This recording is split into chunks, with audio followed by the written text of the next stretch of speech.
పెద్దలు కీర్తిశేషులు అనంత వెంకటరెడ్డి గారు మనందరికి కూడా దూరమై 25 సంవత్సరాలు కూడా పూర్తి కూడా అయింది.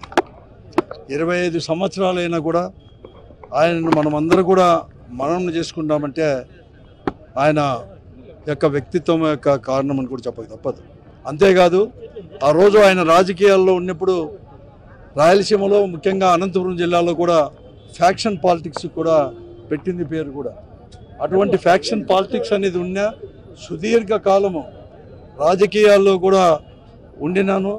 అనేకమైన ఎలక్షన్లో అభ్యర్థిగా నిలబడినాను. ఓడినా గెలిచినా కూడా ఒక శాంతి అనేది చాలా ముఖ్యమని చెప్పి ముందుకు పోయేదే కాకుండా ఎక్కడ కానీ వివాదాలకు అనేది కూడా తావీయకుండా కూడా ఆయన యొక్క సుదీర్ఘమైన రాజకీయ జీవితంలో కూడా ఉన్నాడు. అందుకోసమే అతను వివాదాలకు తావు కాకుండా ఎలా కూడా సుదీర్ఘంగా కూడా మనం ఉండవచ్చు రాజకీయాల్లో అని చెప్పేసి కూడా తీసుకో ఈ తరం వారు కూడా తీసుకోవాల్సిన అవసరం కూడా ఎంతైనా కూడా ఉంది. అదే కాకుండా ఆ రోజు ఈ డిఆర్డిఏ జిల్లా డిపిఏపి జిల్లాని డిడిపిగా చేసే దాంట్లో కూడా ఆయన యొక్క ప్రముఖమైన పాత్ర కూడా ఉంది.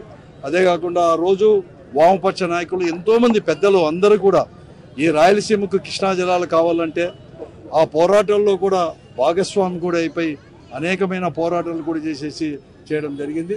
అందుకోసమే ఇటువంటి వారు పెద్దలందరి యొక్క స్ఫూర్తి తీసుకొని డాక్టర్ వైఎస్ రాజశేఖర రెడ్డి గారు ముఖ్యమంత్రి అయిన తర్వాత కృష్ణా జలాలు రాయలసీమకు వచ్చినప్పుడే రాయలసీమ ప్రాంతం కూడా సస్యశ్యామలమవుతుందని చెప్పేసి ఆ స్ఫూర్తితోనే వారి యొక్క స్ఫూర్తితోనే ఇక్కడ కూడా అందరి నివా ద్వారా కూడా కృష్ణా జలాలు కూడా తీసుకొని రావడం జరిగింది. కృష్ణా జలాలు తీసుకొచ్చేది కాకుండా ఆ రోజు అనంత వెంకటరెడ్డి గారి తర్వాత దానికి కూడా నామకరణం కూడా చేయడం జరిగింది.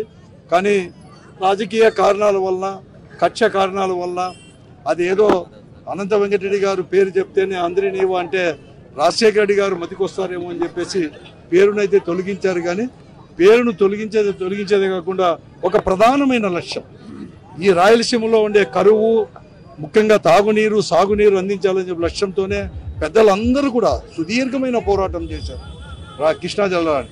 కాబట్టి ఆ కృష్ణా జలాలు రావడం అయితే జరిగింది. కానీ రాజశేఖర గారి వలన 2012 నుంచి కూడా ఈ జిల్లా కృష్ణా జలాలు వస్తున్నా కూడా 40 టీఎంసీ నీళ్ళ సామర్థ్యం అనేది కూడా ఇంతవరకు కూడా సరిగా రాలేకపోయింది. దానికి ప్రధానమైన కారణం ఆ రోజు రాజశేఖర గారు 850 క్యూసిక్కులతో వస్తే 2200 వస్తాను.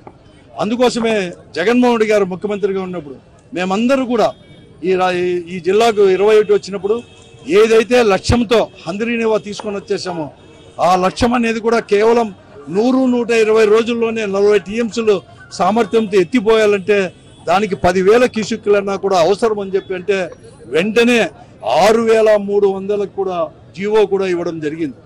కానీ ఈరోజు ప్రస్తుతం ఉన్న ప్రభుత్వం ఈ కూటమి ప్రభుత్వం దాని అనేది కూడా ఆ జీవోను మళ్ళీ కూడా రద్దుపరిచి మళ్ళీ కూడా 3,850 క్యూసిక్కులకు మాత్రమే పరిమితం చేస్తున్నారు. దానివల్ల ఏదైతే హంద్రీనివా తీసుకొచ్చామో ఆ లక్ష్యం అనేది కూడా నెరవేరుది. కాబట్టి ఈ ప్రభుత్వానికి నేను ఈ జిల్లా ప్రజల తరపున రాయలసీమ ప్రజల తరపున మేమందరూ కూడా ముక్త కంఠంతో మేము మనవి చేస్తున్నాం. వీలుంటే 10,000 క్యూసిక్కులు చేయండి, లేకుంటే జగన్మోహన్ రెడ్డి గారు ఇచ్చిన జీవో ప్రకారం ఆ రోజు టెండర్లు పిలిచిన ప్రకారం 6,300 క్యూసిక్కులతో తీసుకొని రావాలని చెప్పేసి ప్రత్యేకంగా ఈ సందర్భంగా ఈరోజు ఆయన వర్ధంతి సందర్భంగా 25వ వర్ధంతి సందర్భంగా మేమందరూ కూడా ఈ ప్రభుత్వానికి కూడా ప్రత్యేకంగా మనవి చేస్తున్నాం.